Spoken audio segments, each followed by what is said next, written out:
नमस्कार मधुबन, माझ्या मामाच्या गावामध्ये आपलं स्वागत आहे. मी शशांक सिंगकर. आता आपण आलो आहोत कोकणात, चिपळूण तालुक्यातील परशुराम या घाटात.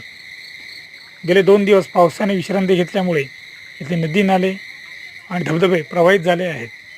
मित्रांनो, हे निसर्गाचं सुंदर चित्रण पाहायला पर्यटकांनी गर्दी केली आहे. आपण हे कोकणातील निसर्ग सौंदर्य पाहण्यासाठी अवश्य या.